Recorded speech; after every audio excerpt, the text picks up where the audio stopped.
Greetings, world! I am so excited to be here today with this wonderful, intelligent, warm professor, but still professor, Janice Fiamengo. So, Janice, thank you so much for agreeing to come and be on my channel today and to tell us all about the poison and the bigotry and the bullshit of the ideology that we know and hate, that is feminism. So, Janice, please introduce yourself to my lovely viewers.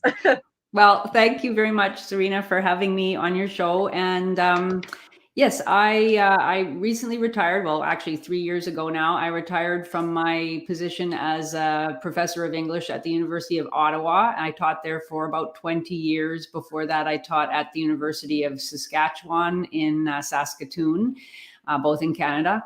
And I always had wanted to be an academic. From the time I was really a very little girl, I loved reading books, and that was my primary passion. I wanted to be a writer as well. And so I eventually, after high school, I started studying English literature, and I became a professor of English. So that was my professional career. And academia is pretty much dominated by various progressivist ideologies. These started to actually infiltrate departments of English, especially humanities departments, but eventually pretty much all of the social sciences, and now all of the STEM subjects as well. Sorry, there's a fire engine going by, so I don't know if you can hear that. But and when I started, especially when I went to graduate school, I was very much influenced by these various progressivist philosophies. Marxism was a primary critical lens for understanding literature and society. Certainly feminism, probably the most popular of those left-leaning ideologies. Others have come in their wake, post-colonialism, for example, various kinds of anti-racist theories, even fat phobia, things like that. Those are the lenses through which literature and through literature society is understood in academia. And so I started reading feminist theory and found it a quite attractive theory. It, for me anyway, gave me an exhilarating sense of having a mission in life, which was to right injustice. And I found that it was a way to a fairly simple paradigm. It's the paradigm of the predator and the oppressed. And speaking up on behalf of the oppressed gave me a sense of purpose and made me feel quite righteous. And so as a graduate student, that was the primary ideology that I associated with. I began to read literature through that lens, and using that lens, you read literature in order to look at how has the woman in this story struggled, or how has this female author shown the reality of women's struggle to survive, to surmount the obstacles that a patriarchal culture has put in her way. If you're reading literature written by men, you will perhaps ask, how has this male author accepted and mainstreamed patriarchal ideology in his writing, or how has this author resisted the patriarchal ideology that was part of his makeup? Those are the kinds of interests. Gender becomes the lens through which everything is filtered, and women are always seen as either innocent victims of patriarchal tyranny or as heroic victims overcoming that tyranny, and men are seen either as accepting their role as oppressors and relishing that, or rejecting it and being admiring and supporting of women in their resistance. So that was my ideology as a graduate student, I would say. And then this took me, graduate students are adults. I wasn't young anymore at this point. I was in my mid to late 20s. I finally graduated with my PhD I was 31. And at that point, I would have identified as a feminist. And then I did a postdoc fellowship, and I eventually got my first job at the University of Saskatchewan. It was there that I began to question that ideology.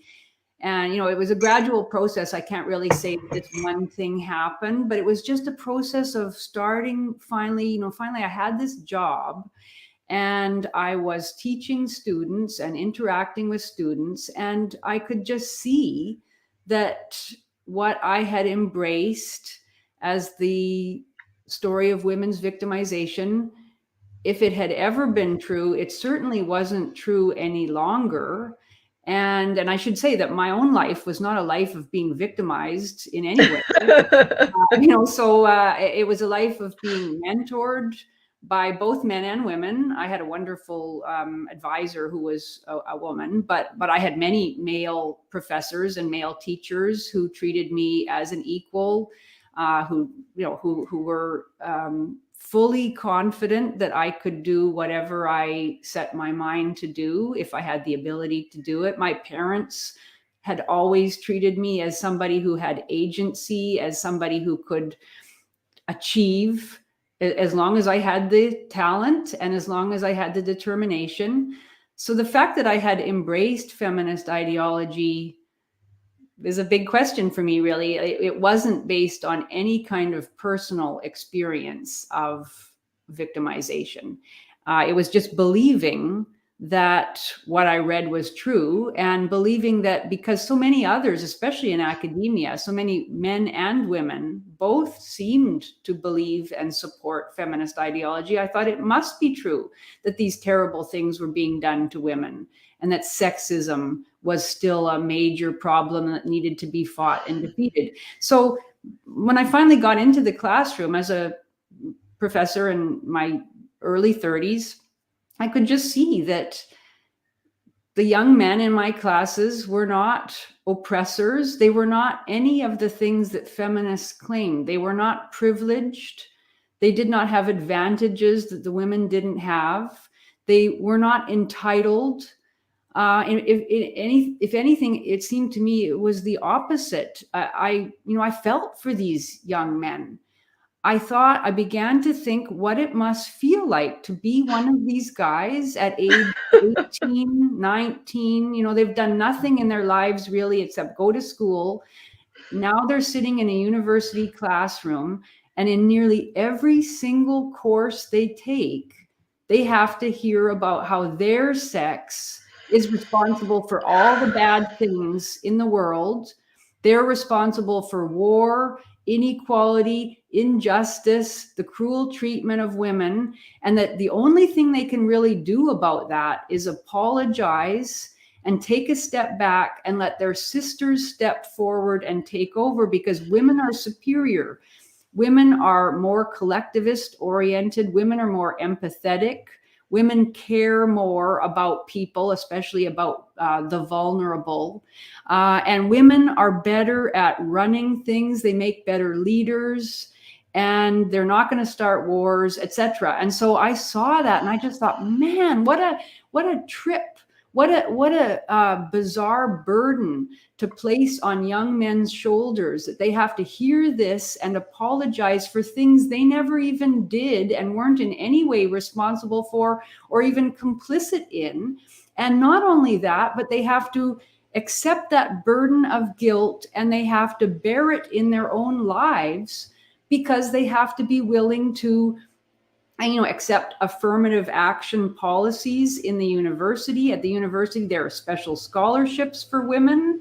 There are special entrance requirements to enable there to be more women brought into STEM subjects, for example. Sorry, there's another huge noise going on. And when men are supposed to not only not object to that strenuously, but to accept it and still keep on apologizing for their non-existent privilege.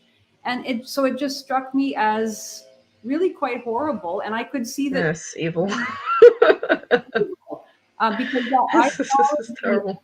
the ideology of collective guilt and collective retribution is responsible for some of the very worst outcomes we have witnessed in the entirety of the 20th century or even all of human history. So that notion that men would have to pay in their own lives for the putative sins or the imputed sins of their fathers.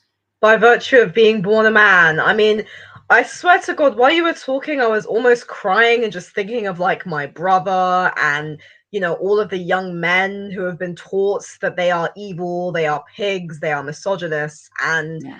it does genuinely just break my heart Yeah. because this is really not good. I mean, It's I just almost horrible. it's Yeah. it's actually really a form of child abuse. I It mean, is. It is. It can only absolutely is. imagine just how horrible, and I think it's probably worse in America than it is in the UK because America is much larger, and America is where, like, well, technically France, but America, France is where feminism began, and I can only imagine just all those young men just being told that they're evil oppressors. I mean, maybe not in so many words, but that's how the framing is. And I know, like in the United Kingdom, for example, girls are outperforming boys in Yes. schools. That Mm-hmm. you know, men is this is a complete. I just want to literally cry Me and too. absolutely weep for Yeah. because it's like, you know, I mean, even so there's an English feminist, I'll return the conversation to you in a second, but there's this English feminist called Louise Perry who published a book Mm. recently called The Case of the Against Sexual Revolution. I have it. It's absolutely terrible, very well written, very well argued, but it's horribly full of sexism. It's so, I mean, she's so on the one hand she's very pro marriage and pro family values and pro all these things that we agree with, but on the other hand she's going on about how feminism is great and how basically her entire framing is that men need to take responsibility for women's choices. And the whole time in the book, there were times I literally just wanted to throw it in the fucking bin because I was like, we have some attractive white woman who's sitting there preaching and basically telling men that they need to like, and you know, she's probably lives in a very nice house, got a nice family, you know, and we have her basically the whole framing is, oh, men are the problem. No matter how much she might try and dress it up and try and say that she's pro men saying, "Oh yeah, but men are good, men are chivalrous." It's still all about we need to basically make men take responsibility for women's choices. And I Yes. just think, first of all, this is a complete disrespect to women. It's not in women at all. It's basically telling women, instead of saying, women, get up on your ass. If you don't like casual sex, don't do it. You Don't do don't it. have to do it. You know, if you don't want to, you know, if you take some responsibility. And it's also basically blaming all of women's choices and decisions on men. And she even says in the book, like 10%, only 10% of men is the figure she cites. 10% of men have sexual predatory urges, meaning that 90% of men do not.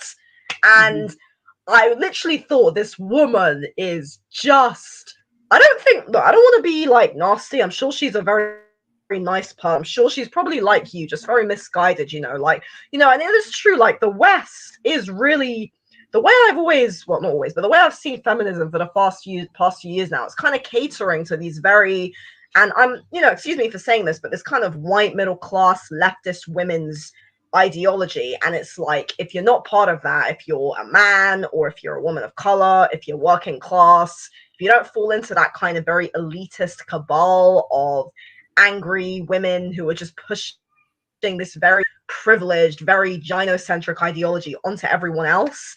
And it's very frustrating. I mean, I remember having this discussion with my therapist, who's an African American woman, and she's got 5 sons. And I remember saying to her Mm. once, "Are you a feminist?" And she was like, "No." And I was like, "Why not?" And she was like, "Well, just being a black woman in America, and especially the fact that she's got 5 sons." And she was telling me about how domestic shelters, a lot of them don't even accept men. I mean, you Yes. know Erin Pizzey, right? She started up, Mm-hmm. you know, the first largest shelter in London, and the feminists all booted her out because she was calling them out on their bullshit. And it's so, I mean, to me, feminism, it's like the more I look into it, it's just the most manipulative sexist, divisive. It's like it's turning men, as you describing, it's like it's just turning men into basically telling men that they're all villains. And it's like when you think of a man, what is a man supposed to be? A hero? Like, I'm a big fan of Game of Thrones, and it's like my favorite characters are like Tyrion Lannister, Jon Snow, Robb Stark. These are all like heroes. You know, you think of a male as like a hero, somebody who's going to love you and defend you and protect you, you know. And it's like, think of the way my boyfriend treats me, the way my ex-boyfriend treated me. It's like, this is completely just something of masculinity, of manhood, of basically telling men that there's something wrong with them from a young age because they're born male. So what I want to ask you definitely is, what's actually made you specifically transition out of being a feminist to now being an anti-feminist? Because that is for you, it seems that your process was a very long process. Like, it must have been overwhelming for you to have been studying and reading and, you know, studying all of these academic theories for years. And it would have been in around the 70s, right? Or 80s? Sorry, I don't know how old you are. Oh, when I started studying all the theories, that was, I started reading feminist theories in probably the late 80s. I think the first, so that was like the height of it. That was really it. That was when I was really like Andrea Dworkin and Kate Millett and all those fuckers. Yeah, Andrea Dworkin. I think Andrea Dworkin was probably the first feminist theorist that I ever read. And you know, she is the harshest, one of the harshest anyway, certainly. And you know, and her theory, she teamed up with Catherine McKinnon to draft various pieces of legislation that would allow women who had been harmed in the pornography industry, for example, to sue pornographers, and you know, and their idea really was that all sex, like by its nature, is harmful to women. You know, that the relations between men and women are like, rape is the paradigm for heterosexual relations. At one point, Catherine McKinnon, in a 1989 article that she wrote, she said that the main difference between normal sex and rape is that the normal happens so often that it's hard to get anybody to see anything wrong with it. In other words, there is no difference between rape and normal sex, except that normal sex is accepted as normal. And that was really what feminists like Catherine McKinnon and Andrea Dworkin and Robin Morgan and Susan Brown Miller, who wrote Against Our Will in 1975 and claimed that all men benefited from rape, that rape was a conscious process of intimidation by which men keep women in a state of subordination. You know, and that is just like it. And the book is, I read the book quite recently. It is filled with contradictions, and she even admits that you know, men are raped in prison by other men. Young men are raped in juvenile institutions, often by women. You know.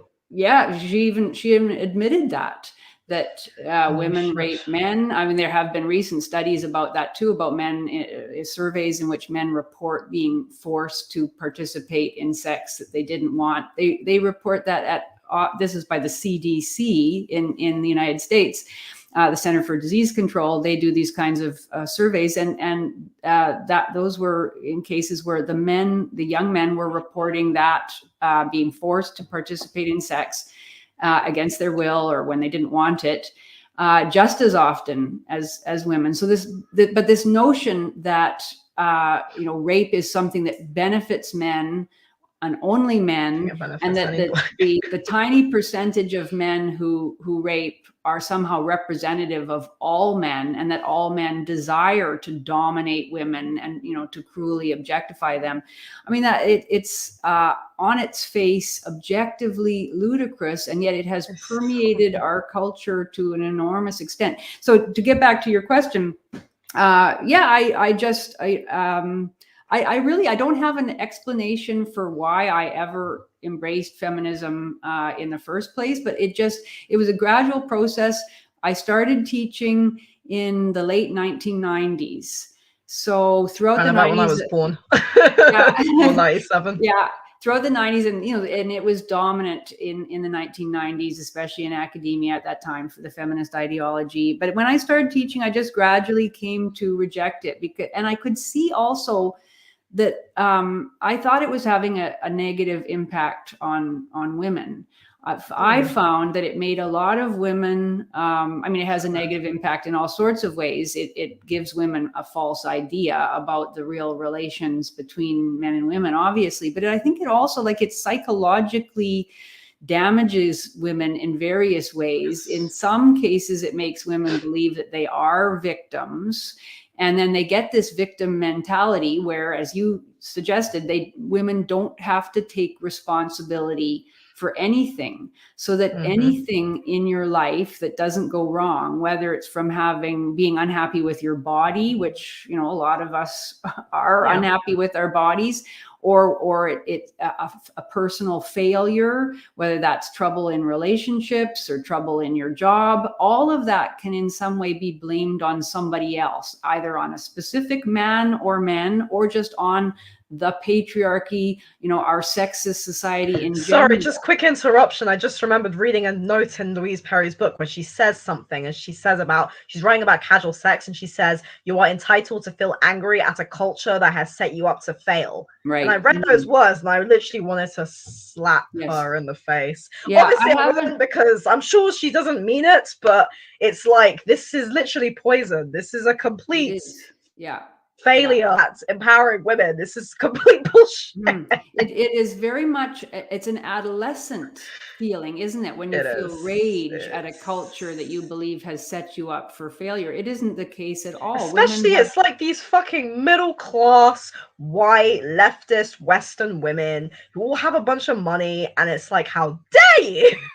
It's ridiculous. And it is, as you said, I haven't read that book, but I have noticed certainly there's a raft of women now, it seems, mostly feminist women, or certainly gynocentric women, coming out now and claiming that feminism has been bad for women.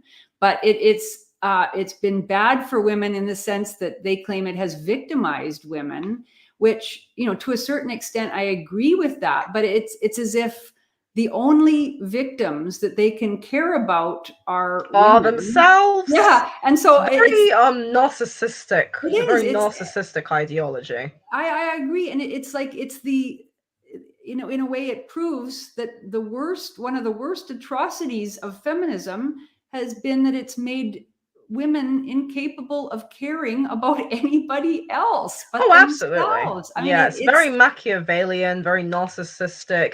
Honestly, I'd say it's effectively psychopathic, really. I really think it is. And I find that, so often when I'm talking with people about feminism or about anything, that the default position of both men and women is to worry about harms to women. And, I would just love to have conversations where we didn't solely focus on harms to women. Of course, I care about women. I am a woman. I love many women. But let's talk about harms to society as a whole. Let's talk especially about harms to children, men, let's families. Even talk about harms to men. Yeah, exactly. I mean, it's terrible. Sorry. It's just, I agree with you. And and that's the thing, like when I look back at discussions that took place in the 19th century about things like about women's right to vote, or women's participation in the professions, or women entering institutions of higher education, at least in those days, it was possible to be concerned about the good of society as a whole. It seems like now we just don't, we can never talk about that. My individuality, my liberty. Yeah, it can only be about whether this hurt women, and if it can be shown to hurt women, then it's bad. But who cares? Specific class of women as well. And a specific, exactly as you say, a specific class of women. So and your point earlier too about how women are actually doing better than men in many spheres of society, like that is the fact, and that has been the fact for decades. There's a major study out of MIT by two economics researchers, David O'Toole and Melanie Wasserman. This was published now about 10 years ago, I think in 2013. It's called Wayward Sons, the Emerging Gender Gap in Labor Markets and Higher Education. I could be getting this subtitle wrong, but basically they go through and they show that in 4 major spheres of society, in terms of higher education, skills acquisition, real salaries, employment figures, and job status, women born after 1978 are significantly outpacing their male colleagues. So is that in America? Yes, I think that's just in the United States, but I'm pretty sure it would probably apply in most of the English-speaking world. The West. And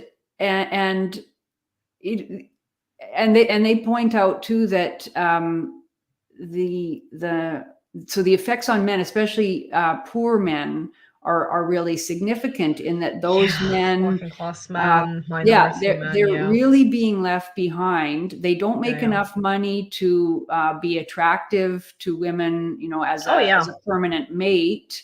Women are still having children with those men, but they're not living with those men. So those men are not fathering they fathered the children, but they're not parenting the children. And they said that there's a knock-on effect in that especially the sons of moms who are not cohabiting with the father of their children, the sons are disproportionately affected by not having a father in the home. And so their prospects, their life prospects, the likelihood that they will be somehow criminally involved, the likelihood that they will drop out of school, the likelihood that they will be juvenile delinquents, the likelihood that they will not be able to find any kind of remunerative work, all of those things increase disproportionately for those sons. So they're even worse off than their fathers were. And it's a really horrific cycle. And of course it does hurt women too, but there is no attention being paid. There is no attention, and is that they don't really give a shit about men. I think they've really proven to us. I mean, I remember it's a very difficult conversation because, I have friends who are feminists, and I remember having a conversation with one of them a few weeks ago, and it's like they just cannot see the other side. It's a completely they can't see it. And it really is, in my experience, these very, very privileged class of women who are, mostly on the extreme, I don't say on the extreme left, but, very kind of this neo-progressivist, Marxist, based ideas. And most of them have been raised in this very kind of, culture where they've been told that the world is their oyster, they can do whatever they want, they're very entitled, and they just, they've never they don't come from a third world country, they don't come from, say, Eastern European countries, they come from the privileged class of society, and they have the absolute nerve to point and say, oh, I'm oppressed. And it really is so absolutely disgusting. It disgusts me, it sickens me, it makes me just want to throw a fucking hissy fit, because it's how dare you be so entitled, man? I mean, do you have any idea what it feels like to be somebody else? I mean, this is why I love Lynn Peterson so much, because do you know him actually? Because you're both from Canada, aren't you? I do know him a little bit. Yes, I do. I know personally.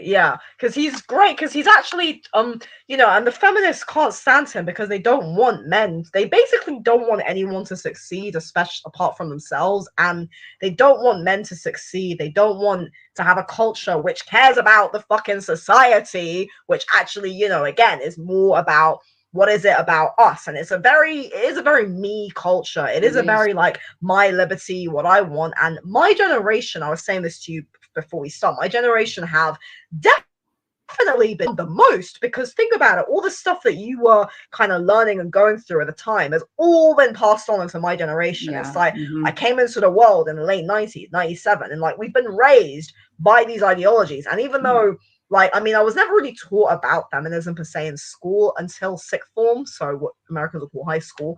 But we were taught things like, for example, there was a whole module on the changing position of women. We were taught all about how the suffragettes were great. And it's Right. like the framing of a lot of the ideas, like even in class, they say, oh, yeah, women were expected to be nurturing. And it's like, well, why is that a bad thing? Are you Yeah. telling me that being a nice, kind, loving person is bad and oppressing? And yeah, it's so bad. I mean, when I was in sixth form, I was in this, feminist society, and again, it's this very kind of privileged class of, white middle class women who have these very far leftist neo-progressive ideals, and they're completely brainwashed. And you know what, at the end of the day, and fairness, I have been very harsh, especially to Louise Perry and all that, but I know at the end of the day it's not really their fault, that the culture has taught them that they are somehow more important than Yeah. anyone else, that they should just care about themselves. I mean, I remember earlier I went swimming and there was this leaflet that says, support, end violence against women and girls. And I Yeah. was just like, why is it always violence against women and girls? Why can't we Mhm. just say end violence against human fucking beings? I Like, know. Jesus Christ, man. I mean, Yeah. do you not think that men are, they don't view men as people? They think men, like, it's like 50% of the human population are basically not. I mean, guys have told me some stories, man, about certain things, and it's like they're just not allowed to have a voice. They can't speak up. They can't say anything because the system, the feminists just suppress them because they don't respect them. It's like whenever you Mhm. say, but men have problems too, they just say, oh, well, feminism's doing something to help that. And it's like, oh, it's Yeah. not. The whole Well, I crux of know. feminism is women are the oppressed class and men are the Yeah. oppressor class. Yeah. And they Mhm. just are so brainwashed. It's like they can't see it. Yeah. And I don't know. I feel like I don't know how something could be so poisonous that it could delude people much into actually. Because there was a time when I once thought feminism was actually some noble pro-female movement, and I was very innocent and very naive. And it was like just as I went deeper and deeper and deeper and deeper, and even just listening to you, like it just makes me think to myself, "Wow, this truly is." One of the most poisonous set of ideas created. I mean, it's completely destroying Western civilization. It's completely Yeah. destroying relationships between men and women. It's destroying anything that is good and loving and kind and caring about the female spirit. Like when you Yeah. think of, the feminine, how the feminine is supposed to be divine and Mhm. like when I'm not talking about some entitled way. I'm saying that a woman is supposed to be somebody to be loved and cherished and respected and empowered. And feminism does not empower women. It literally tells women that we're victims. Mhm. That you should feel angry because you are inferior to men. Yeah. And Mhm. what the bloody hell? Like you said, how your whole life you were basically encouraged and praised. And same with me. I've never ever had anybody like, tell me you can't do this because you're a woman. Society is really looking after women. I mean, it's always Mhm. has been. I don't know. I can't think of a single. Perhaps you can give examples of any cultures or societies which specifically were somehow viewing women as inferior to men. I mean, the only one I can think of is maybe Islamic societies under Sharia law, but I can't think of any others. Well, that I agree. I mean, I think, well, there's so many things to say in response to that. I wanted to go back to your point about how when you say men have problems too, and then they say, oh yeah, feminism deals with that, but they just don't want to actually look at it. And I think that is part of the victim mentality, Yeah. that every it what it does is it completely leeches away empathy from anybody who isn't Yes. you. And in fact, it it Yes. it encourages the alleged victim not only not to care about the non-victim, and not to believe that they can suffer in any way, but actually to feel vindicated in taking revenge on that alleged non-victim. And so if that happens to be Oh yeah. boys, then their suffering Jessica simply Valenti, doesn't man. matter. Yeah. I mean, it They is, don't it's give a a, shit. they really don't. And the whole culture, as you say, has conspired to legitimize their indifference to the suffering of others that they don't happen to feel It's any kind of heartbreaking. affiliation for. It's just amazing. And that has been, so that like there's, I think, a lot of men's advocates make the point that there's a distinction between there's feminism and then there's also just general gynocentrism. So it's possible, like with the woman whose book you just read, it's Louise Perry, right? Is that's her name? Yeah, Louise Perry. Yeah.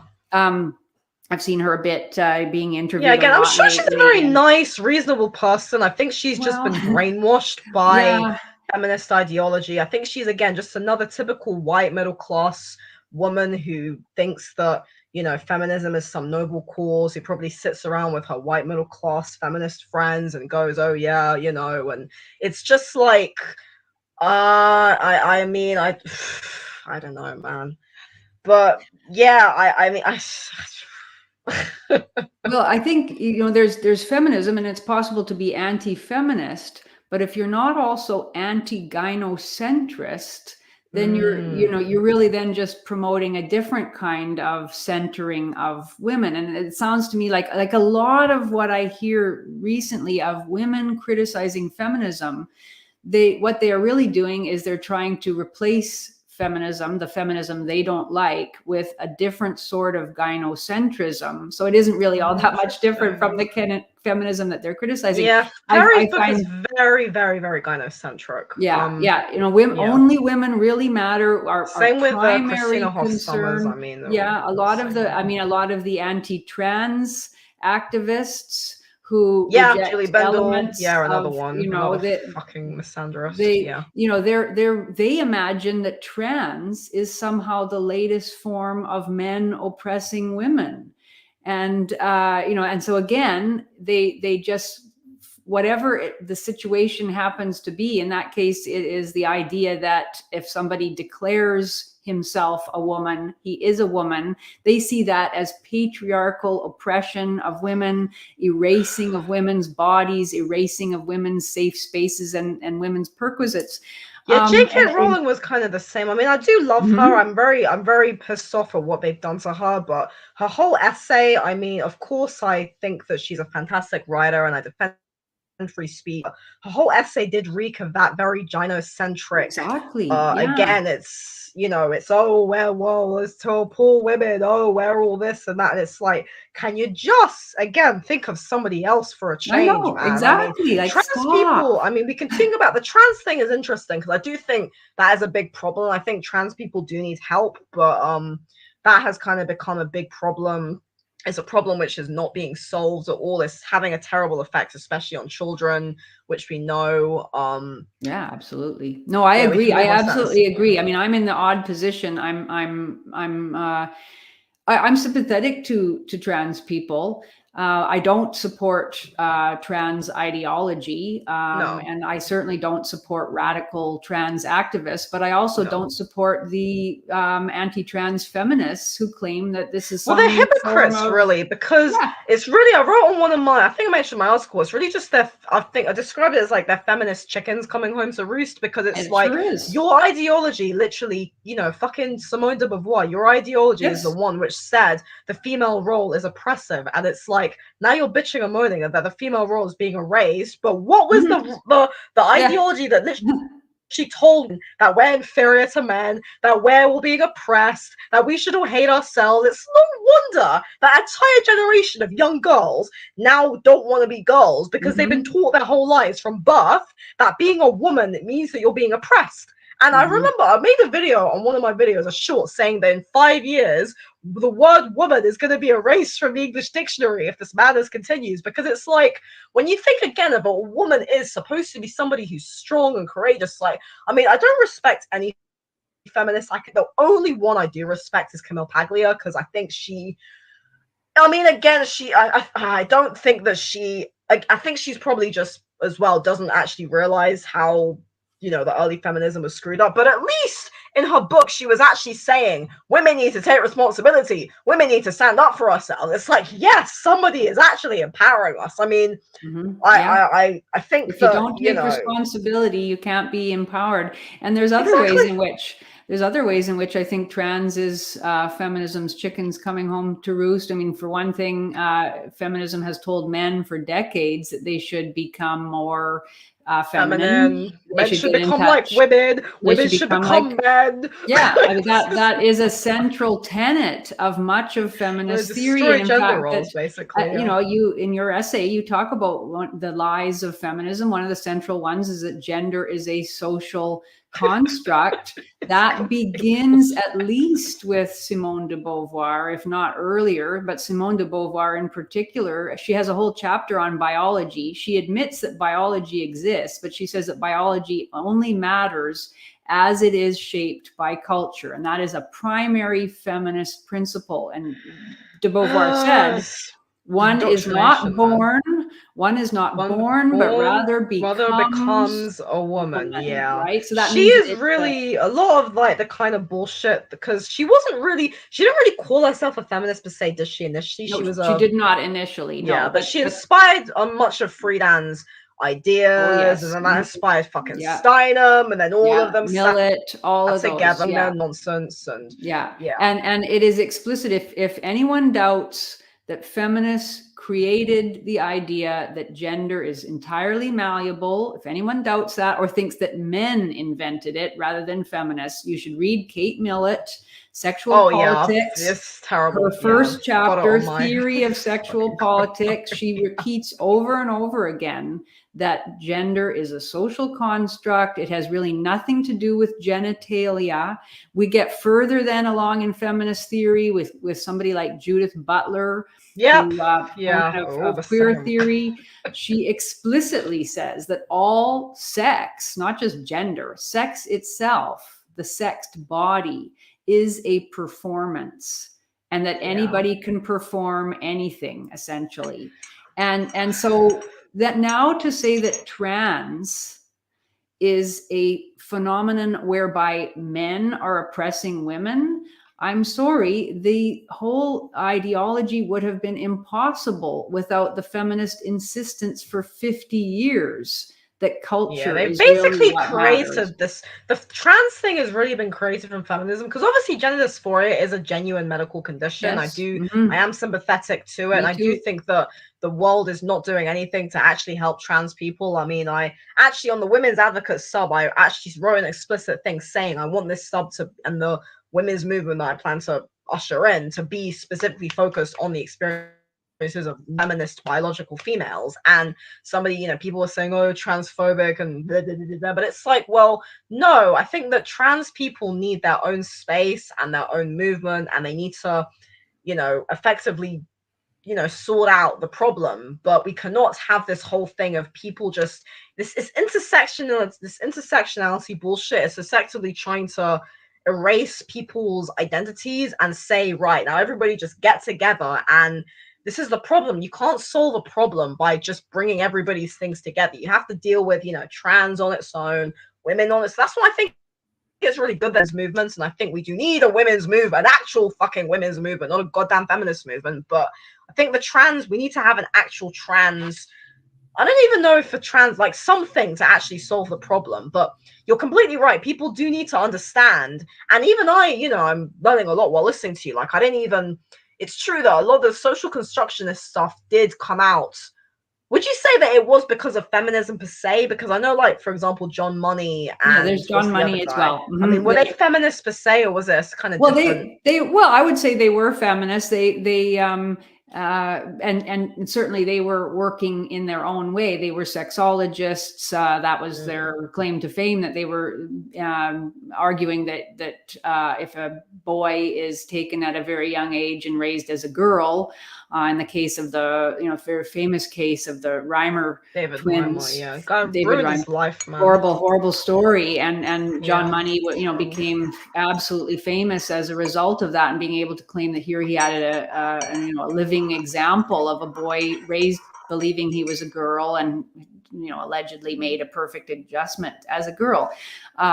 So that was going on somewhat separate from the feminist social movement, but feminists certainly seized on those. Oh yeah, they just kind of jumped on everything that was going on and just took over. They thought that it could, really advantage women. They saw a great upside, because that way you can then claim that any disparities that you see in the world hey, there's more firefighters who are men than are women. That must be a case of sexism.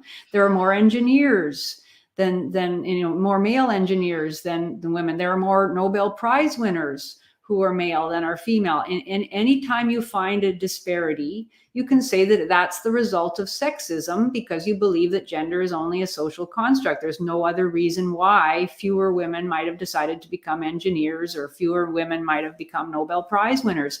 So it seemed like it had only upsides for women. Now women are realizing actually it has a big downside when you have men who were born male and they still have male bodies. They have a larger musculature. They have much, greater strength, especially in the upper body. Their bones are stronger. Their ligaments are stronger. They just have greater muscle mass, everything. And they're competing in women's sports. And all of a sudden, hey, biology is real again now. It's taking this very, very vivid form, and women are complaining about it. But instead of just saying, and just and all people of goodwill, I think, can recognize, yes, biological males should not be competing in women's sports. I don't really understand why trans men don't just compete with trans men and trans women don't. Yeah, sure. Like, that seems to be the most logical idea that I can think of, is that they should just have their own sport category or something. There's a way to work it out. People of goodwill on all sides of the issue should be able to work it out. But instead, it becomes yet another reason for women to claim that they're being victimized by men. But that's not what this is about at all. The vast majority of men don't want to see their daughters losing out in a sport to a biological male. They don't want to have their daughters showering, next to a person with a penis. And so this is not about patriarchy or anything like that. This is about the crazy left-wing progressivist ideology that claimed that sex was simply an invention of the patriarchy. So the insistence that women must always be seen as victims, it's terrible. Deforms and it's so unempowering to us. It is. As well. It's disempowering, and although it's empowering only in the sense that it allows women to shut men up, because as soon as women start speaking about themselves as victims, most men feel shame, or they feel a deep desire to assist the woman, and it really it shuts down all sorts of honest conversations that we need to be able to have by women all of a sudden becoming the damsel in distress. And as soon as she can do that, she knows that she'll win the argument. It's ultimately very disempowering, but in the moment it is exhilarating, and it allows the woman to make the man he doesn't know what to say in response. Very self-centered. I remember asking actually my boyfriend a while back, like, why do you think a lot of men are feminists? And well, I know there's a genuine reason, which is, if I say I'm a feminist, it'll help me get laid. But he said that actually. But he said that he reckons that for most men, it's either they think feminism is a wonderful, noble thing, or it's because most men don't want to upset their wives or girlfriends. So, for example, because I know Louise Perry, again, she's married, she's got a husband, probably, and these other women as well, because I know obviously you've got the horrible ones like fucking Dworkin and McKinnon and all that, who are really not married. But a lot of the feminists, especially the contemporary feminists, are, married. Like, I know, for example, Caitlin Moran's an English feminist. She's another one as well. I've read her stuff. I don't think she even has bad intentions. I mean, when I was reading the book, I saw it as very like, she is genuinely thinking, we should empower women. But it's like, again, they can't think of men. And I think that I kind of forgot what I was saying now. I was saying, like, why would men support feminism? It's because men have an innate desire to protect and provide for women. And I think that's why, because a lot of men think that, we need to look after the female, we need to protect the female, we need to defend the honor of the female. So therefore they think that feminism is somehow protecting the female. But it's like, it's true how men, have you read The Myth of Male Power, Warren Farrell? Yes. Yes, fantastic book. And I remember reading that book. I found it so heartbreaking, and a lot of the stuff you were saying about how like men are, just as almost as likely to be, sexually abused, to go through all these horrible things. I mean, there's another book as well, called "Is There Anything Good About Men?" Yes, by There's Roy also, Baumeister. Yeah, yeah, I've excellent. got that's on my reading list, and I've Mm-hmm. also got a book called "The Privileged Sex." Like, because I always used to think, like, when I was younger, I used to watch like a lot of TV shows and that were very aimed at girls, and even the framing of like framing the kind of the girls as like, it's girl power, whatever girls want, girls, boys go to Jupiter to get more Jupiter, girls go to college to get more knowledge. It's like this framing of the female as being somehow, oh, we need to do what the female wants. And it's like, when I was saying earlier that I think women are divine, it's like men are also divine. It's like, I think that we should have a society of winners and not be celebrating mediocrity. And you think, Right. like, when you think of the ancient goddesses, like, they would have seen themselves as, especially most like ancient kind of paganistic religions, like the Celtic faith, the Hindu, well, the Hindus are still practicing, but, these faiths were all about, the male and the female is equal and complementary, Mm-hmm. and the man and the Right. woman are equally divine. And this whole thing of saying that women are inferior, that this and that, it's all just this framing of this whole framing of narrative of saying that somehow we need to be fighting each other. And I just Mm-hmm. can't help but think this is all just created to make men and women just turn on each other. Because effectively, yeah, we know the biggest cool thing of feminism is really to destroy gender roles. And, Yeah. I've been brought up to believe in this stupid culture that gender roles is oppression. But no, gender roles just refers to the biological function that a male and a female plays, that a male is a male and a female is a female. And I mean, I can't see, when you just stop and think about it from a purely rational perspective, what the fuck is oppressive about a man being a man and a woman being a woman? I Yeah. mean, unless you absolutely just hate people, or you're just so full of misanthropic spite and you want Mm-hmm. everybody to be a loser, it's so terrible. And it's like, we're supposed to be complementary. I mean, Rollo Tomasi has this book called The Rational Male, and I read it. Are you familiar with Tomasi, The Rational Yes, I Male? am. Mm-hmm. Yeah. Yeah, and like, yeah, I figured you might be just checking, but yeah, I read it because a guy I was kind of briefly seeing like a good year or so ago told me about it, and he was telling me about some of the shit that men are going through, and he was talking to me a lot actually, and it was funny because I was saying to him, "Oh, do you tell other women this?" And he was like, "No, they just see it as like demeaning or whatever," and he was saying how he appreciated it was easy to talk about this because I know that men can't talk about problems, and the reason why I feel very sympathetic is because, I love my brother and I love my dad. I was really raised by good males. I love my mom as well, of course. I mean, my mom's not a fucking feminist. She's just a normal woman. She's one of the strongest women I know. I mean, she doesn't take shit from anybody. It's like, I was really not brought up in this weird kind of ideology. And I saw my own parents' marriage like broke down. And so it's like, I do think that anything that is encouraging breakdowns of female and males, anything that says, we should encourage basically men and women Mm-hmm. to hate each other and fight. To me, this is completely fucked up. Yeah. As a Mm-hmm. child Agreed. of, divorce, separation, it's not a happy thing. It's not something I'd want my own kids to go through when I have some in the future. It's not something that I think the culture should be perpetuating. The culture should be like celebrating the male and the female and treasuring that unity and that Mm-hmm. bond. And Yes. they're not. Mm-hmm.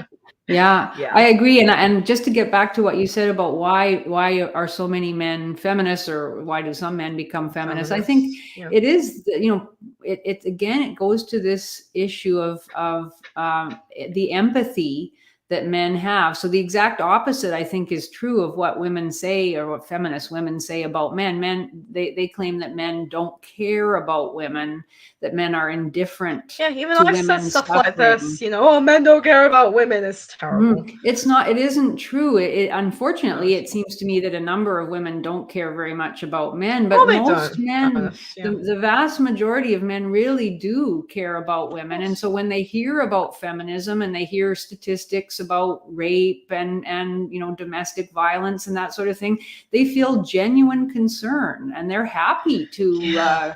support campaigns to advantage women, or to So treat manipulative. women's Yeah, diseases he or for whatever. she.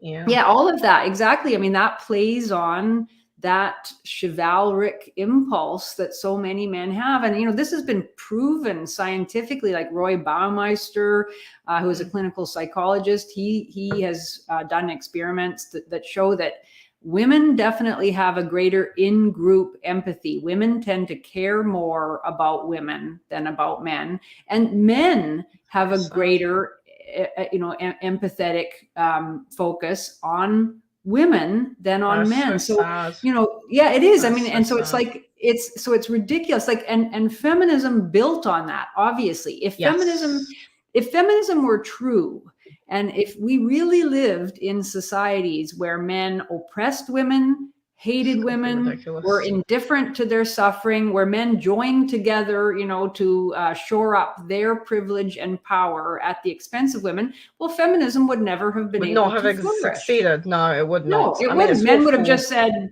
sorry, we're not going to listen. Yeah, go to hell. We're not going to listen to a single one of your demands. Instead, men did listen, and that's what men have always done.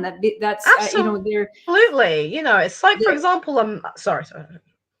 Oh, well, I was just going to say, in the 19th century, before women had the right to vote, in Britain, for example, there's a good book by a historian named Brian Harrison.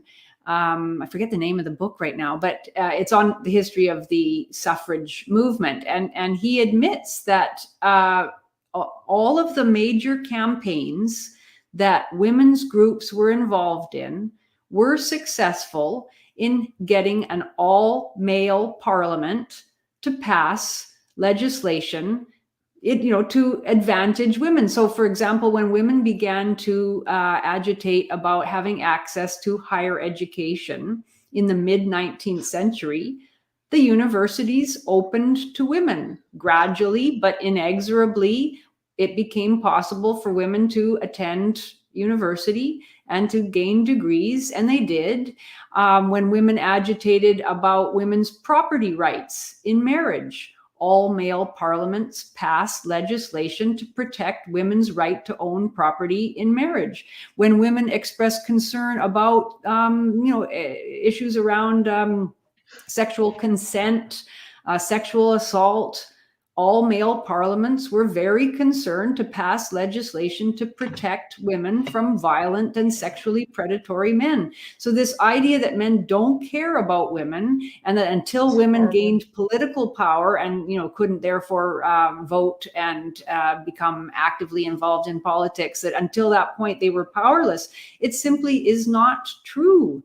And so that was the thing really that I think most, to get back to the question about why I turned against feminism, was because I saw that at every stage of its discussion of women and its discussion of feminist history, it was telling untruths. It was emphasizing the pain and suffering of women at different periods in time, but it wasn't emphasizing that men suffered equally or more severely and in different ways. So, for example, one could ask the question, which sex was more discriminated against, or which sex suffered the most in 1915 in the Western world? Was it the young suffragette in Great Britain who didn't yet have the right to vote in 1915? Or was it the young man who was sent off to fight in the trenches in Europe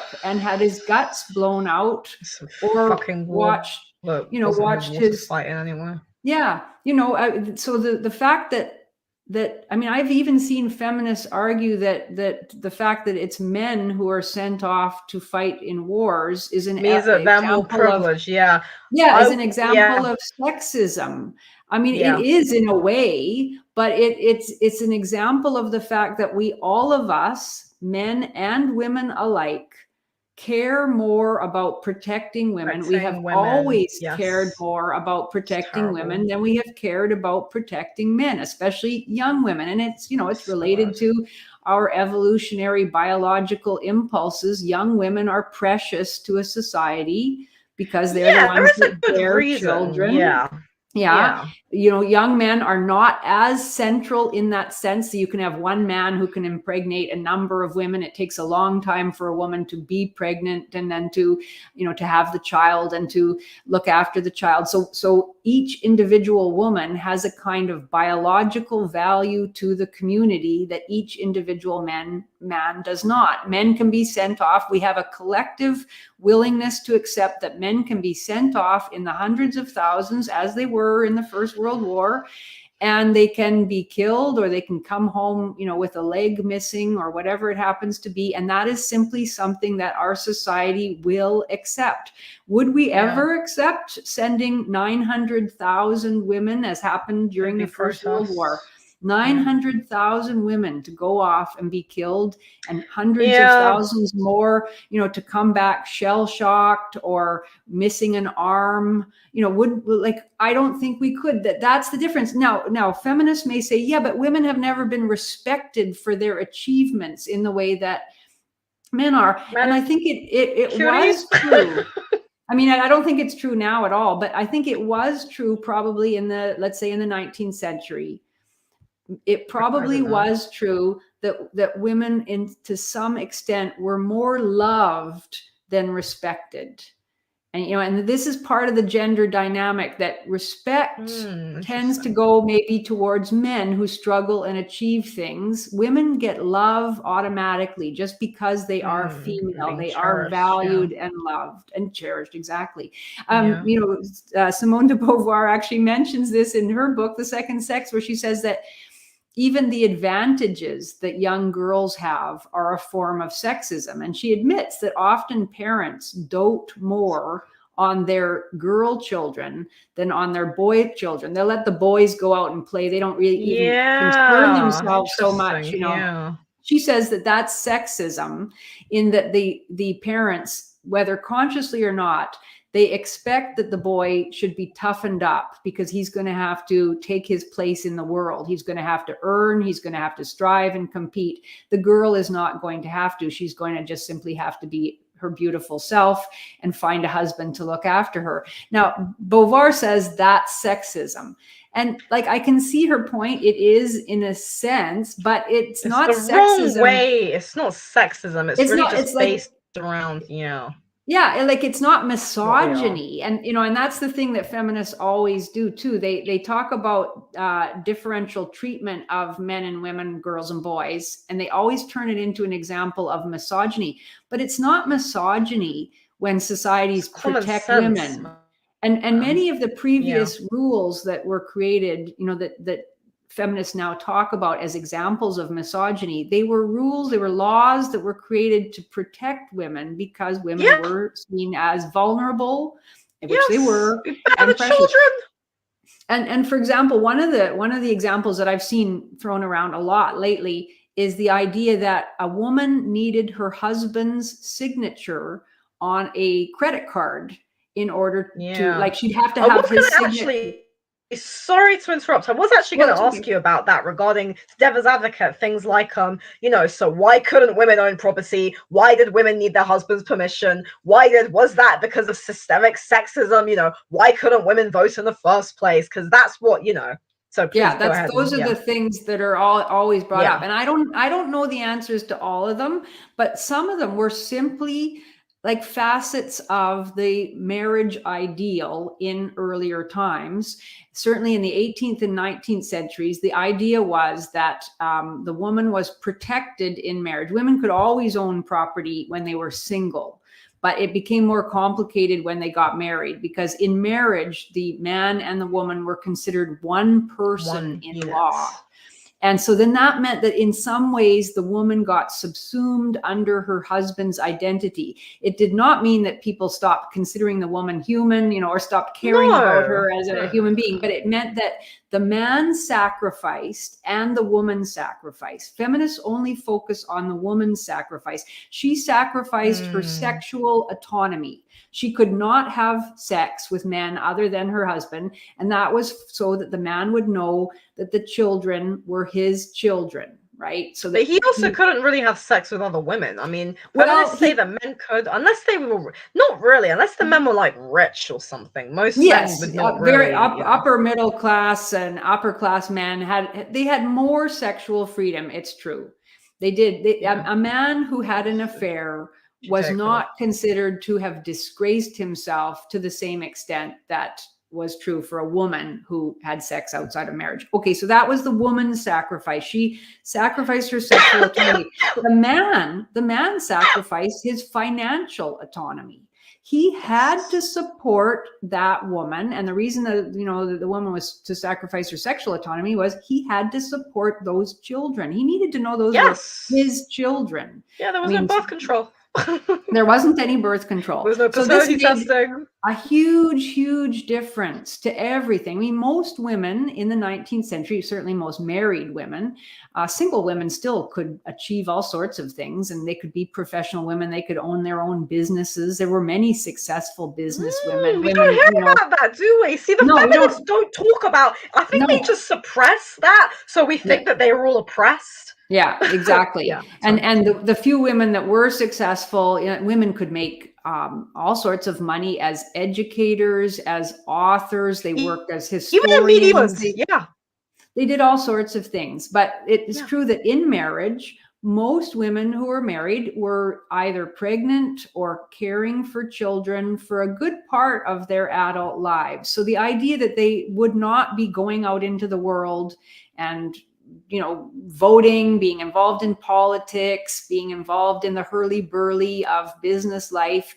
that was just a common sense understanding of the different realities of men and women. But to claim that men, had privilege and that men had an easy time of it is simply not right. There's a historian, well, not a historian, but a journalist and barrister named Ernest Belfort Bax. Anybody who's interested in the condition of men in late 19th century and early 20th century Great Britain, E. Belfort, B-E-L-F-O-R-T, Belfort Bax, B-A-X.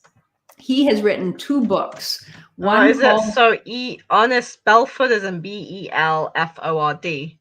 F-O-R-T, and then Bax, B-A-X. Cool.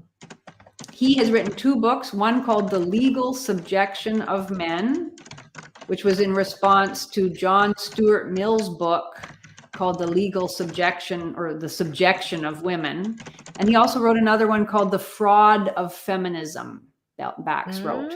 And he argues that in many ways, men were already being discriminated against in law because of feminism and gynocentrism. And he talks about the fact that a woman could leave her husband and go off and live, maybe return to her father's household or live somewhere else. The man was still liable under law to pay for her upkeep. And if he didn't pay for her, he could be in serious trouble. To go back to that example about the woman needing up until not that long ago, mid 20th century, needing to get her husband's signature on an application for a credit card. The reason that was the case was that a man was legally responsible for all his wife's debts. Yeah. And there were actual cases, I'm sure many cases, where men ended up in prison because they still had debtors' prisons. Men ended up in prison because their wives bought things that they couldn't pay for. And she was not the one who went to prison. He was the one who went to prison because he was the one who was understood to have financial responsibility for that household. So yeah, maybe, yes, as a feminist, you could say, well, there are all sorts of things wrong with that scenario. But the fact of the matter was that men sacrificed as well. And certainly today that continues in terms of our divorce system. Man, it's getting worse. It's worse in many ways. And worse. Today we have no idea how many men are in prison today because they have not been able to pay child support. And that, I think, is a huge injustice that almost nobody seems to care about, men or women. It's almost never talked about. There's a wonderful... from misogynistic men's rights activists. Yeah, exactly. And those misogynists, who dare to speak about men's human rights. There's a wonderful scholar named Stephen Baskerville, and he's written about the particular horrors for men in divorce today, and the many biases in the family court system. And he talks about the difficulties for men. We now have a system because of no fault divorce, which came in the early 60s, where a woman can simply decide she doesn't like her husband anymore. Okay. And I understand that. Yes, we're all wanting to be free and to live out our best lives. But a woman can decide at any point in the marriage she doesn't want to be with this guy anymore. There's no reason she has to give. She simply doesn't feel valued anymore. Again, so can't the husband also say he doesn't want to just be with his wife? He can, but he's going to have to pay. And that's the thing, it's as if the laws are still functioning according to an outmoded idea in which the man is financially responsible for the woman. And 70 to 75% of divorces in our modern era are initiated by women and paid for by men. And some men get in situations where they absolutely cannot pay the price that is set. Judges set the price. They decide what the man should pay. The idea is that at the very least, the children, must be paid for. They mustn't suffer in any way, which, makes sense. But it's the man's responsibility. In many cases, the woman prevents the man from seeing the children anymore. I know many men personally who have had this experience. All the woman has to do is allege in a family court. She doesn't have to have any evidence. There's no investigation that has to take place. She simply has to allege that the man was abusive in some way, that the man threatened to be abusive, either physically or sexually, and she can prevent the father from being involved in his children's lives for years. And so that's now literally destroying the children as well. Literally destroying the children. I mean, that is the worst thing you can possibly imagine. I think unless a man has been genuinely abusive, which we know like very few men are, I think that just because the man and woman are no longer together, the fact that you would stop a man from seeing his own kids, it's unbelievable, is actually one of the most evil things you can possibly do. I mean, that's basically, you failed as a woman. Unless your ex-husband was actually abusive, then I understand completely. But if your ex-husband or boyfriend did not do anything to harm you and you take his kids away, then you have failed as a fucking woman. I mean, it's really unbelievable. You have destroyed your children. Yeah, especially now the way in which abuse is defined. It is such a wide-ranging category. It can involve psychological abuse, whatever that means. It can involve a voice raised in anger. It can involve a man punching a wall in frustration because of whatever's been going on in the household. It can involve what they call financial abuse, meaning that the man controlled the money. Perhaps he had good reason to want to control the money because perhaps his wife wasn't very responsible with money. Whatever it is, there are all sorts of different forms that this alleged abuse can take place.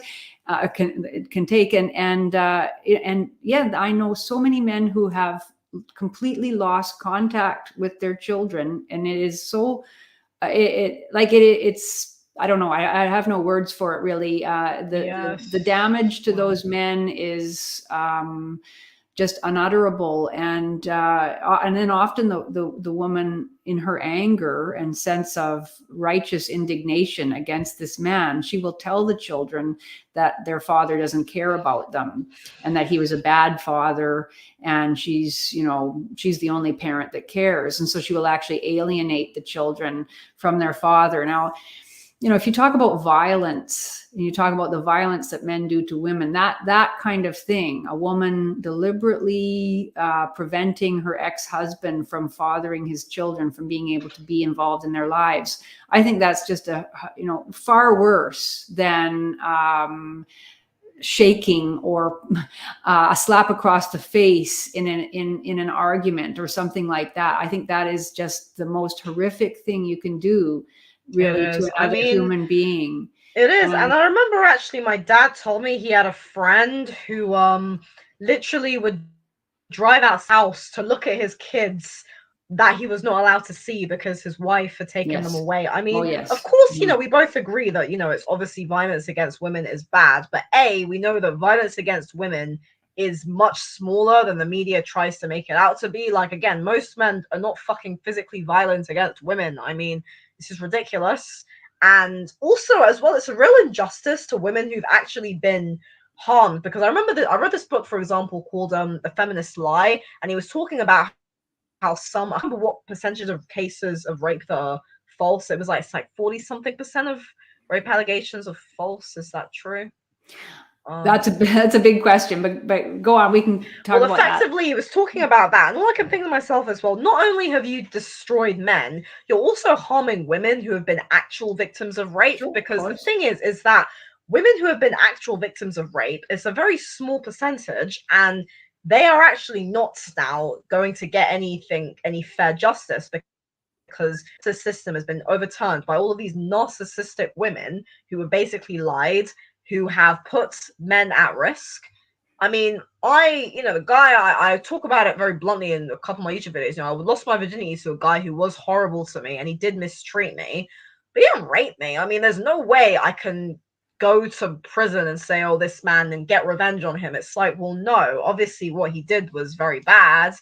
And, but I have made peace with it. And I know that as well, he came from a very messed up background and his actions obviously not excusable, but it doesn't mean that I'm going to ruin the guy's life just because, oh, I want to get revenge. It's not right. I think people need to remember those old virtues like forgiveness and, really, again, like empathy, forgiveness, humility, all of these old values. You think of these just common sense values which people have really lost. It's like our whole culture has been set up to just make us hate each other.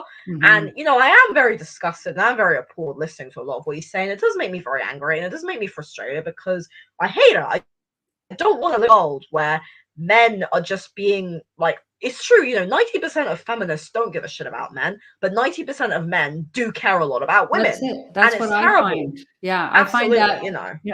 I speak to a lot of, I on Twitter, obviously, I argue with some feminists, but I mostly speak to men who have, often they're deeply wounded by feminism, either because they have been through these kinds of divorces, or they've been falsely accused. Me Too has a lot to answer for, and it was Me a Too. fuss for the elite. I mean, Just a crazy, and it wasn't. Many people say, "Oh, it was a necessary outpouring." No.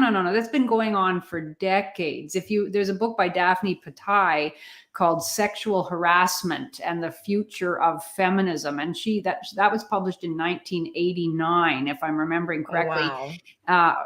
Or might be like maybe 1990. But anyway, most of the cases she looks at are from the 1980s. So already at that point, and you remember that Anita Hill's accusations against Clarence Thomas around his confirmation to the United States Supreme Court, that was in the early 90s. And that was all around his alleged harassment of her in their workplace, where she claimed that he said, "Who put pubic hair on my Coke?" Yeah, I read about that in and that this was so, devastating to her as a woman that, she was victimized by it forever. That kind of thing, this notion that women can accuse men and we simply should listen and believe them, that has been a reality for decades.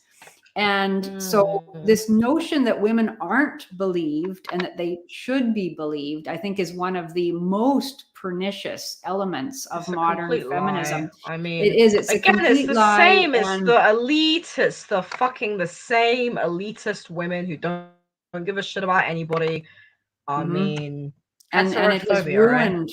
It has ruined so many men's lives, and Women's lives as well, marriages. yeah. I mean, it's just horrible. And but to go back to your point about the fact that 90% of men really do care about women, and that's the thing that continues to astound me. I speak to men all the time who have had these terrible experiences, and they're not, like, they are angry about the the sort of, the empathy gap that exists in our society. They're angry about the injustices that are done to men, and they recognize that women have instigated a lot of that, but they don't hate women by any means. I know, and they have every right to, in a horrible They way. do, actually, a lot of them, but they still don't, and they just want the gender war called off after 50 years. They just want to say, okay, let's call a truce and let's start building a better deliver society. penance to the goddamn feminists.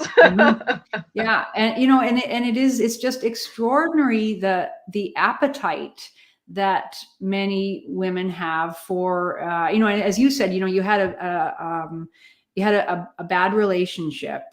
Now, if you had the feminist mindset, you would go back and think about every single thing that happened in that relationship, and you would put it in terms of his power and your powerlessness, and you would say, he abused me and he deserves to pay for that. Instead, he himself was a victim of abuse. That's right. I mean, he had a bad fucking life, man. That's what I hear you saying. And that's the thing that, so yet you're talking about reconciliation, mutual understanding, mutual empathy, and recognizing that men who are abusive often were themselves abused. Some of them were abused by their mothers, not all of them, of course, but there are a lot of abusive mothers out there. And so that never gets talked about. And, right now, I think the prison population, it's something like 95% men. And that's not because men are the only ones who commit crime or, commit violence.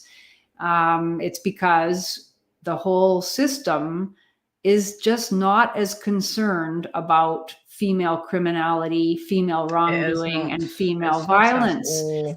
And the whole thing is a mess, man. Yeah, I mean, women, the sentences that women receive for similar crimes. There's a study that's been done by an American professor of law, whose name is Sonia Starr. Women receive sentences that are up to 63% less severe for equivalent crimes, and they're more than twice as likely not to be charged at all, not to be convicted. Sorry, so women receive sentences that are less than 63%? 63%, up to 63% less severe than men's sentences for equivalent crimes. USA, yeah?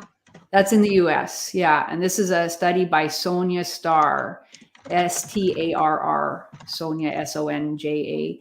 And it's a gold standard sort of study. And she also found that that's just at the sentencing level, but all the way through in terms of women's contact with the criminal justice system, women receive much milder treatment. So they're far less likely to be charged at all. If they are charged, they're far less likely to be convicted. They're far more likely to work out some sort of plea deal, and so that they don't have to serve time, even if they are convicted. So that at every stage there's so much more compassion for women, and just a lesser belief that women have the capacity for evil. There is a belief that men do, and the women are wonderful effects. Yeah, the women are wonderful effects. Even myself, I remember I was telling a friend of mine about trying to explain to him, women are just as likely to commit domestic violence. And he keeps on going, oh, but women are the victims. Women are more like. And it's like it's not the thing. It's not our fault. We've all been conditioned to basically not have any empathy for men, and that's why. It's really difficult, and it is terrible. There is a culture. Everything you're saying, the culture has conditioned all of us, even myself. I even admit it. It has made it very difficult to actually give a shit and see men as people, to see men as human beings who have difficulties.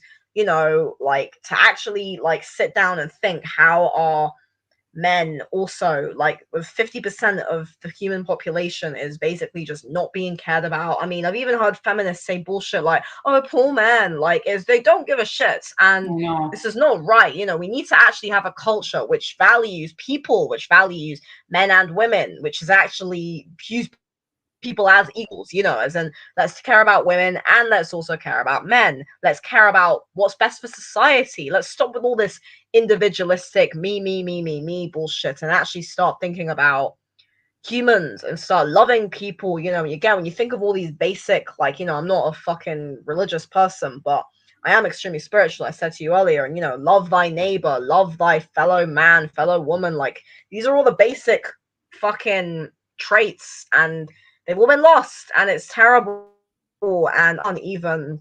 I mean, I remember before we did the call, you were telling me about how there are literal so many, if you go on Google, men rescuing women, men saving women, men doing this for women, men doing that for women. I mean, I've sat here, I've told you about how I had one example of a guy treat me like shit, and people will immediately jump on that and make it think that, oh no, Paul Zarina was abused. But it's like, I can tell you equally off the top of my head, like 10 guys who I had a great time with, who bought me shit, who I had a fucking blast with, my current boyfriend, basically most of my ex-boyfriends. I mean, it doesn't, I'm not gonna hear and pretend that like men are, it's just not my experience. Men are not fucking horrible people. They're just people. It's not this, I don't understand the culture that, like, as a young woman who has done a fair amount of dating and mucking around, I can say that I do not have any resentment against the male sex in general, man. It's just ridiculous. They're just human beings, Yeah, There's I know. really just a lack of empathy and a lack of ability. And the culture has really made it hard. I think the culture has made it hard for us to care about each other as well, because the culture doesn't want people to, like, my generation, for example, we have this hookup culture where, it's like sex has really been turned into something that's quite meaningless, and you just do it for the sake of it. And even in the case of, I can tell you examples, man, where guys held my hand and carried my bag and was buying me drinks, and I'm just a random girl. They don't have to treat me with any sort of dignity. But it's like in 98% of cases, a man is still going to treat a woman with a level of care and dignity, even if it's just a fuck. I mean, you won't even, I don't know, maybe someone will say it was no experience, but I don't know, man. I don't think that this misanthropic culture of saying that people are terrible and we should hate each other. I just don't really get it. I don't know. I think it's not that hard to treat people with dignity. I mean, even if you don't, like, at the very least, just look at the person and say, this is a human being. Like, women, look at the guy and think this is somebody's son, somebody's brother. Picture your own, a guy that you care about, and just see that this is a person. I mean, is it so difficult to empathize with another person? You know what I mean? I know. I don't know. I find it extraordinary. I really do. And just to finish the discussion about the study by Sonia Starr, she noted that there are all sorts of movements afoot in our societies to try to keep women out of prison, like sometimes altogether. And I've read articles where they're saying, women, because prison is hard on women, and there are some women who really need to be in prison. Yeah, I mean, it's like it again, like this idea that that somehow, I don't know, that women's humanity is deserving of so much more love and concern. And Sonia Starr makes the point that the vast majority of men who get into criminality, and that's the other argument that's made. The argument is made that the women who committed crimes, they did so because they were abused as children. They did so because they had very few options in their lives, and often they were led into their criminality, at least according to the narrative, by some man. So they weren't really fully somehow in control of their lives. But she points out that the vast majority of men who get into lives of criminality also had early childhood experiences of deprivation and I'm abuse. more likely to be raised from single mothers, right? Because I've heard that single parent family likely to breed, crime and poverty and. The statistics are overwhelming. But if you say that, you're a far right fascist. Yeah, you're not allowed to point out that. Yeah, exactly. That boys do better when they have a father in the home, and girls, absolutely. I mean, I think girls I would have been lost without.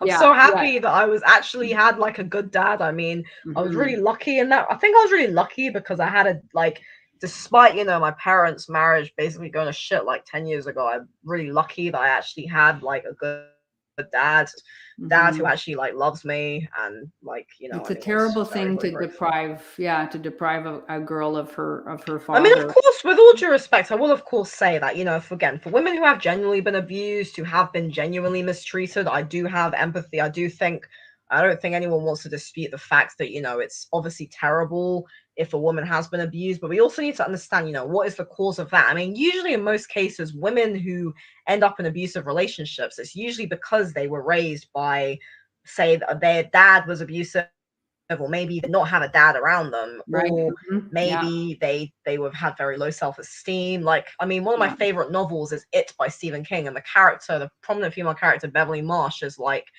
she kind of goes through that cycle where she has like her dad beats her and then her husband beats her, and it's usually coming from the fact that the woman has not had any guidance.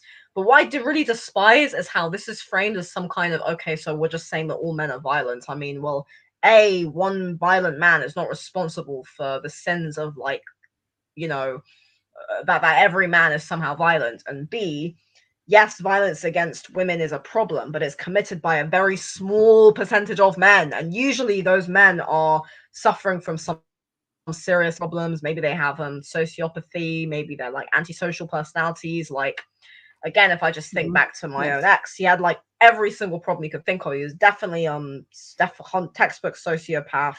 He was really badly abused, bad life. He was in jail. He went to jail 3 times. He had all these fucking used to sell drugs. Like, it's, and the thing is that women, I mean, women also need to learn to understand, like, because a lot of young women, especially, again, speaking from personal experience, can kind of gravitate towards bad boys and think bad Sure. boys are hot and Yeah. attractive. And, Well, they we are. need to teach women that, to actually make better choices when it comes to choosing a mate, because a lot of women are not being taught how to actually have a good relationship, and not be the kind of values, what kind of values to find in a guy. And it's like, again, I think this is really the culture that just doesn't want people to succeed. It wants everyone to hate each other. It doesn't want Yeah. women and men to be together. I mean, it's really Hmm. quite heartbreaking. And like, you know I mean, I write romance. No, I write. Well, I'm actually a self-published author. I've published like Mm. a lot of books, and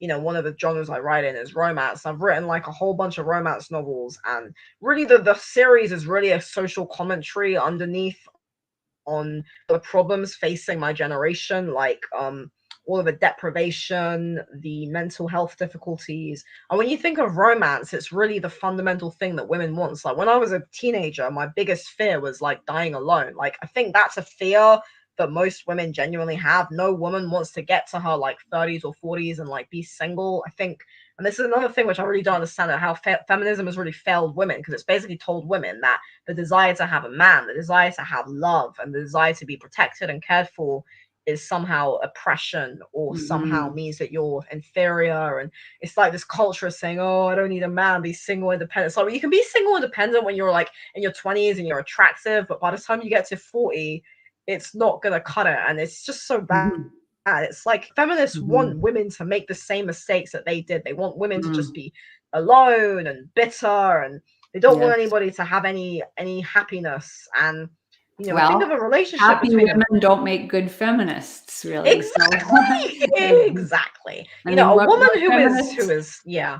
I feminists mean, yeah, want more feminists, and yeah, yeah, absolutely. It's really a it, religious cult, and it is in it's, many yeah. ways. Yes, it's about the morally superior, suffering woman who is at the center of that cult. And in order to keep the cult going, there have to be more suffering women, and women who are happy, have and love their husbands and are raising their children and doing whatever they choose to do. Have They no don't tend time to to be make a very good feminist. feminists. Yes. Exactly, like Phyllis Schlafly, Yeah. or Mhm. I mean, there's many, like, it's hard to find women who are not feminists, but I've made a video about 20 like successful women who are not feminists. I know Bridget Bardot is one. She's like a French Yes, actress. I she mean, spoke out against Me Too. yeah, she's fucking Yeah. brilliant. And I Hmm. think as well, like, the really, really attractive kind of bombshell women, like, people will say that Marilyn Monroe is a feminist icon, but I'm sure if Marilyn was alive today, she'd think that this feminist stuff was all nonsense. I mean, I hope the so. thing Yeah. is, it's like, because the thing is, when a woman, I mean, I remember even asking my AA sponsor once, like, were you ever a feminist? And she was like, well, no, I never felt oppressed. I just got on with my life. And when Mm. a woman is happy, when a woman is, living her best life, when a woman is striving hard, and this isn't to say we shouldn't care about issues facing women. It's just that why do we need feminism to solve women's problems? This is the biggest problem of what I don't get. Like, we don't need a feminist movement to help end violence against women. We just need common sense and empathy. We need people to come in and say, right, let's, and then also not just violence against women, but violence against people. Yeah, Like, I know. Well, you know, were saying that earlier, about how you see these signs, stop violence yeah, against women and girls. women and Like girls. stuff like that, it just drives me crazy. I really like It's the terrible. bigotry of that is I find Standard. it just breathtaking. Yeah, like, Yeah. men are 8 out of 10 victims of violence worldwide. They're 8 out of 10 Wow. victims of homicide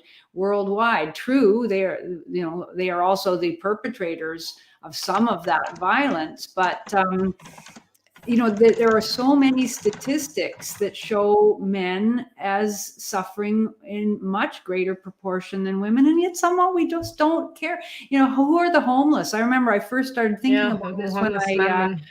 way more. I mean, I live in Vancouver now. That's where I grew up, but I spent a lot of my adult life in Ottawa, which is the capital city of Canada. And where I lived was fairly close to the university downtown, and I used to walk home, and I passed through this area where there's a lot of shelters and soup kitchens and such for the homeless and for poor people, and there'd be men everywhere, sitting on the streets, sleeping on the streets. And there were a few women, but, like to me, it looked like it was like 90% male homelessness. I've Yeah. read statistics saying it's My works with the homeless, 80%. he's said so many things, man, about the homeless man. And yeah. I mean, Yeah. But anyway, yeah, I mean, there are just so many ways in which we just don't see men's pain. And so I agree with you absolutely that it's not that women don't have any issues or we shouldn't have compassion for women. I just don't think that we it doesn't. shouldn't exclusively focus on women. We should actually Yeah, start having compassion for people. We should have yeah, compassion for people victims of violence, for people who are struggling. We have to stop really seeing all of this as a woman thing. And I think even myself, like, I'm actually also having to try and, I don't say unlearn, but like start to really, because it is so difficult because we are conditioned to, yeah, oh, we got to protect women, we got to defend women. But it's like, well, why are we not like, I am genuinely horrified at the fact that our government might literally say, right, men, go and fight in a war. Like, if that happens, I'm going to be protesting my ass off. I'll be saying, no, we're not fighting for this government that doesn't give a shit about us. yeah. No more Mhm. men dying for the government's war. Because it's not even our war. They don't give a shit about the people. They don't give a shit about the average man, about the average woman, about humans. They just want to line pockets with gold. It's so bad. And this is really, I mean, this is talk about penance, man. It's like, oh, I know I penance think for what? tenants, Yeah, I know yeah. it's just, yeah, it's so striking. And the other thing that is strange about feminism is that it seems to like it's so self-contradictory in so many different ways. But one of the ways is like it'll do this thing where feminists will claim women are just as good as men or better, at everything. So in any sphere of endeavor where there's more men than women, then that proves sexism, and we need to do something to get more women into those positions. But then in other cases, they'll say that women are different from men and they require different protections. So for example, if you point out that all the studies that have been done of domestic violence show that women are just as likely to be violent in a relationship as men. Women are at least as violent, if not more, towards children, although that never really, gets talked about. Women are far more likely to kill or harm a child under the age of 2, partly because they spend more time with those children, but certainly there's no lack of violence on the part of mothers towards their children. And they're just as likely as men to be violent towards the men that they're living with, that they're involved with. They're not as powerful in a direct sort of hand-to-hand situation, but once you've got a gun or a knife or a pot of boiling water or scissors, women's physical weakness doesn't really matter in terms of their ability to seriously harm men.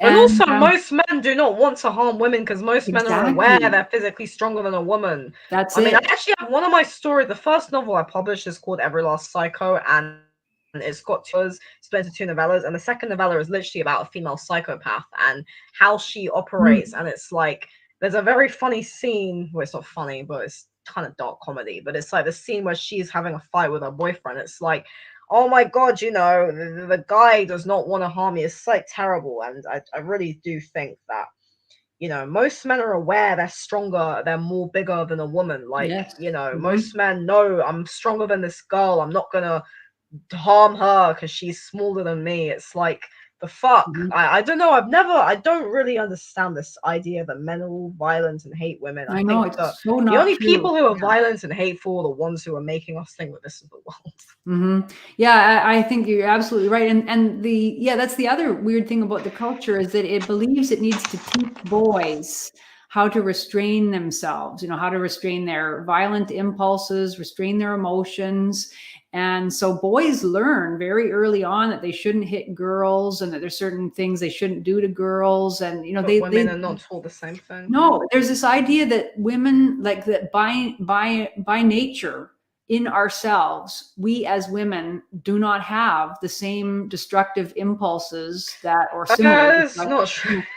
You know, and it's not true. Like, women can be violent, or women can be cruel in other ways, you know, even if not physical violence, because it's true. I think that in general, probably maybe women are more afraid of violence. Like, innately, I think we're more self-protective, but we can certainly be extremely cruel. We can catty. I mean, through gossiping and hurting people and destroying people's reputation. And it's terrible because, again, this is just a sad thing, but it's like, if a woman has had bad experiences with other women, then it's like, the feminists don't really give a shit. They only care about it if men are bad to women, but they don't care about female violence, female cruelty, and also how that can affect women. Like, how if a woman is a victim of, say, emotional and psychological abuse from other women, it's like, well, that just isn't, you know, it's almost like our society really is set up to kind of just allow bad people to just get away with shit, and especially bad women. I mean, it's just awful.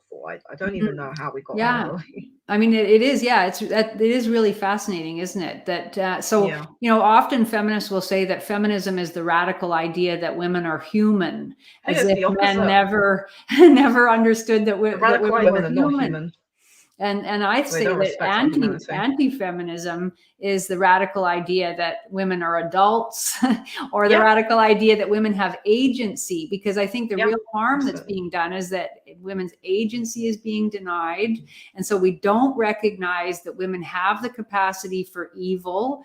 And that actually creates more problems, because we don't educate women to recognize our own destructive, malevolent tendencies. We give them free rein instead. And I think, you know, to go back to what I said earlier, the desire to deprive the fathers of a woman's children, a woman's ability to do that, that is evil. And we don't even name it as that. We disguise it with all this talk about violent men. But we really need, I think, to start having a conversation where we recognize women as full human beings with equal tendencies, maybe taking somewhat different manifestations, but with equal tendencies to be destructive and to harm others, and the equal ability to cause serious harm to children, to men, and to other women. And I think then we'll have that would really be a women's movement that would be worth getting behind.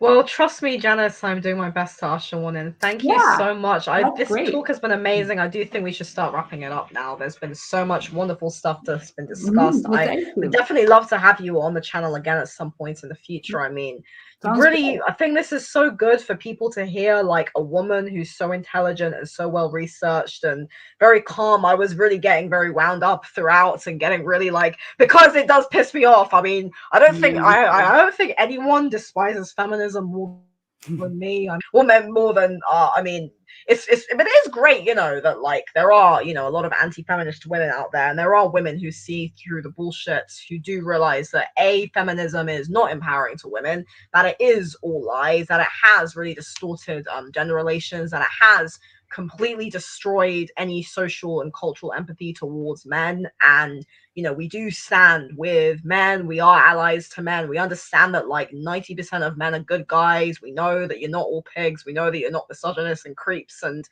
it's like, come on, we just want to have a world where everybody's getting along and there's cooperation and peace, for the love of God. But anyway, Hmm. there any final you'd like to mention? Oh yeah, I do have a video that I put on my channel a good month or so called "Calling All Non-Feminist Women." So I want to make a video with like a bunch of women who are not feminists saying why we love being a woman and why we're not feminists. I haven't had any video Cool. responses so far, so I might have to extend the deadline. So I was doing it at the end of this month, but it's a great little project because I really want to show that actually there are lots of women who are not feminists and who actually like being a female.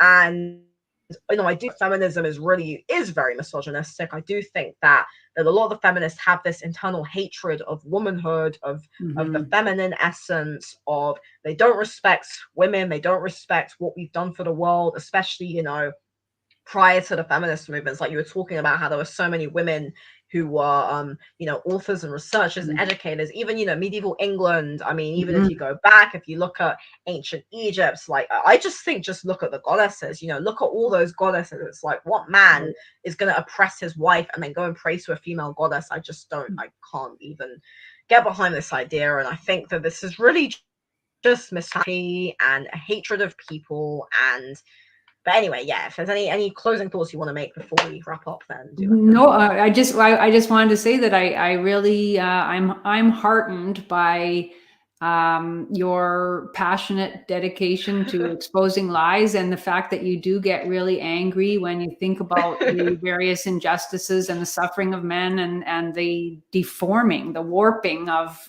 women that feminism has caused. So I really honor you for that, and thanks a lot. I feel encouraged having had this conversation.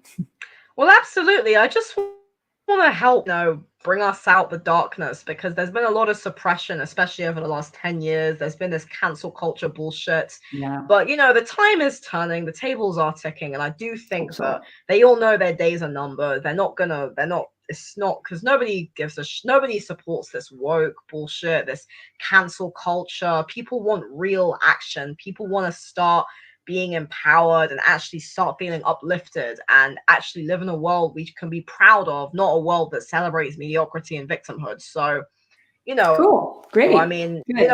the why not? So yeah. Good for Thank you you. for who has been watching, and if you didn't catch the live stream, then you can catch the replay. But yeah, this has been absolute pleasure. You're so great to talk to, and I just wish that we had more intellectuals who were as honest and as reasoned as you. And I really look forward to us chatting more in the future. Yeah, me too. Okay. Thank And also, you. when I finish the stream, don't go just yet, because I always like Okay. to just have a little, random chat. Okay. But anyway, end stream now. Thank you everybody for watching. 3, 2, 1, and broadcast.